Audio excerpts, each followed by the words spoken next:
Centre de formation professionnelle de Gagnoa, CFP, plus de 500 élèves dont une trentaine de filles formées à la construction métallique, menuiserie, ébénisterie, maçonnerie, électricité et plomberie sanitaire. Tout un art qui s'obtient au bout de 3 ans. On n'est pas là que pour faire que des portails, des antivols, des fourneaux, mais nous fabriquons un peu de tout ce qui concerne aussi le bois. Dans notre besoin, parce que nos machines sont un peu vieilles, il y a des machines qui datent de plusieurs années. Donc on a l'essentiel, mais on a besoin d'autres machines et des machines modernes pour pouvoir perfectionner notre travail et pour pouvoir permettre à nos stagiaires d'être vraiment au niveau requis qu'il faut. En attendant que le centre dispose de matériel plus performant, cet ancien élève du CFP vient donner un coup de main aux stagiaires. C'est la menuiserie, quand il y a des travaux, comme les élèves ils sont pas encore bien formés, bon, je les aide. Avec les professeurs, ils travaillent. Bien avant que je vienne au CFP, j'avais déjà la notion de la plomberie sanitaire. C'est ainsi que j'ai décidé de pouvoir me perfectionner. Ça me plaît, mais quand je dis ça me plaît, c'est comme si je retrouvais en moi la personne qu'il faut pour pouvoir aider en quelque sorte les parents dans le domaine de l'installation sanitaire. Les filles sont aussi dans ce secteur et sur plus de 500 élèves, il n'y a que 30 filles. Malgré ce nombre insuffisant, la motivation est là. Les gens pensent que c'est trop dur, mais au fait, c'est pas dur. Couper des fers, pour moi, c'est pas dur. C'est un métier qui nourrit son homme. Au sortir de ce métier, tu peux jamais chômer. Je ne veux pas travailler pour moi-même. C'est trop cher.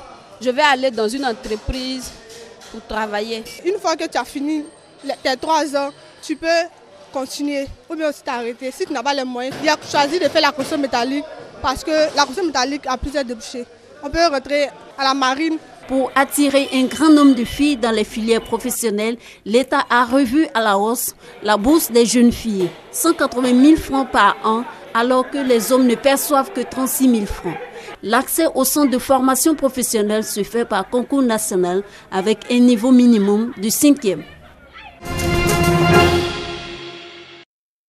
Marché de poissons de Béoumi, Bernardine s'est habituée des lieux en sort réduit ce premier vendredi de décembre 2015. Raison, la flambée des prix des poissons, denrées de plus en plus rares. Je suis venu payer poisson. Ce que je suis venu payer là, je n'ai pas eu, c'est trop petit. On m'envoie de venir payer les gros poissons. La viande est plus chère.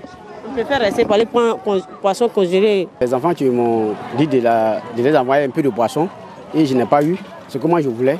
Et j'étais obligé de prendre ça pour aller donner ça aux enfants comme ça. Les poissons qu'on plaçait à 1000 francs, tous ces poissons sont devenus maintenant à 2000, 3000.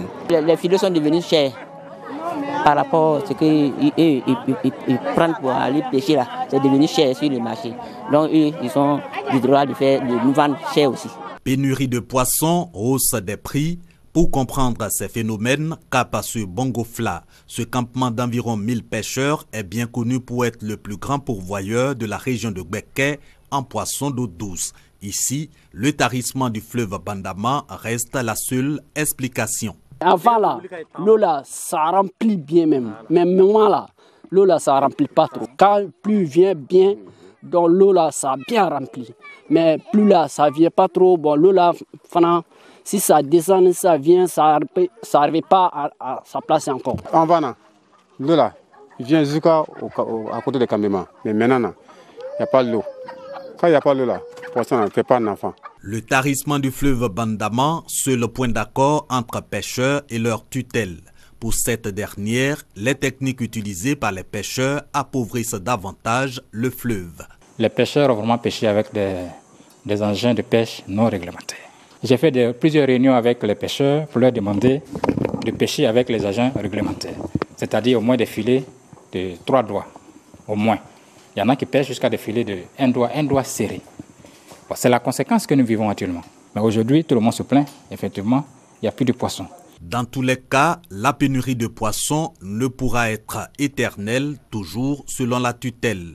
Des mesures sont en cours d'élaboration pour empêcher l'utilisation des moyens et techniques de pêche hors normes sur le fleuve Bandama. Les problèmes de surdité ou de malentendants sont aujourd'hui un problème de santé publique. Du plus jeune enfant à l'adulte, toutes les étapes de la vie sont de plus en plus concernées par les problèmes d'audition. En Côte d'Ivoire, sur 100 élèves, 6 à 7 d'entre eux n'entendent pas. Comment lutter efficacement contre les surdité partielles ou profondes? Les spécialistes de l'oreille et de la chirurgie cervico-faciale venus d'Afrique et de France se mobilisent.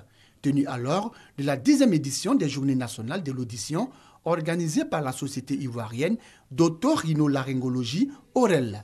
Et au cœur de la rencontre, ce message: la surdité, surtout chez l'enfant, est certes un handicap, mais pas une fatalité.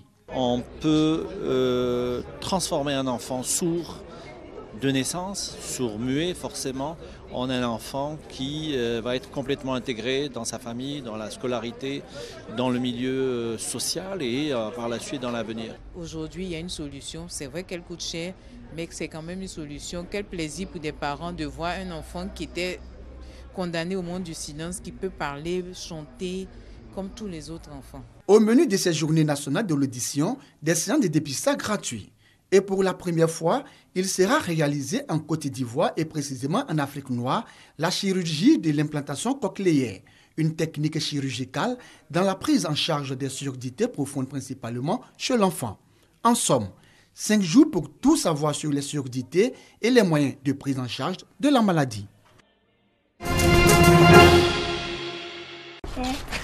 On regarde dans la boîte aux lettres? Vas-y, attends, ouvre. Chouette, il est là. Sourire aux lèvres, Morgane attendait impatiemment le courrier de Rêve aux lettres. Alors, qu'est-ce qu'il y a dans l'enveloppe? Rêve aux lettres, c'est le pari de cette start-up alsacienne pour inciter les enfants à lire et à écrire par échange épistolaire. Une histoire dont les abonnés sont les héros. Imaginez qu'un matin, votre enfant reçoive dans sa boîte aux lettres une grosse enveloppe et à l'intérieur, il va en sortir une couronne, la carte d'un royaume lointain et puis des lettres. Il y a des personnages qui habitent dans ce royaume qui lui écrivent et il découvre qu'il a été élu par exemple roi ou reine de ce royaume. En coulisses, une équipe de rédacteurs est prête à répondre dans les 3 jours. Dans l'enveloppe, le service des courriers royaux rajoute aussi des objets. Le monde imaginaire prend forme. Ici, on a des autocollants qui vont aller sur la carte. Ici, on a des graines qui vont servir à l'histoire de la fleur magique. Et là, on a le crin de cheval, parce que l'enfant vient de recevoir un étalon. Et donc, tous ces objets vont servir à donner vie à l'histoire. Ça, c'est le château. Et tout ça, en fait, c'est mon pays. Un pays qu'elle a décidé d'appeler Enchantia. Reine Morgane en est déjà à son 13e courrier depuis le début de l'année. Lettre de la grande magicienne à sa majesté Morgane Ier. Ça m'a aidé à lire, mais aussi à comprendre quand je lis. Et écrire, c'est comme d'habitude. Stimuler l'imagination de l'enfant pour que lire et écrire ne soit pas une contrainte, mais un plaisir, c'est l'objectif de l'entreprise. Les parents de Morgane constatent l'évolution. Au début, elle ne savait pas trop, elle cherchait à faire ce qui était le mieux, ce qu'on attendait d'elle. Et au fur et à mesure, elle fait ses propres choix qui ne sont pas forcément ce qu'on pourrait penser qu'elle ferait. Mais elle est beaucoup plus sûre d'elle et c'est assez amusant de la voir prendre des décisions de reine en fait. Depuis son lancement en septembre 2014, Rêve aux lettres a fait 1500 adeptes francophones à travers le monde. La start-up ambitionne désormais de conquérir le marché anglophone.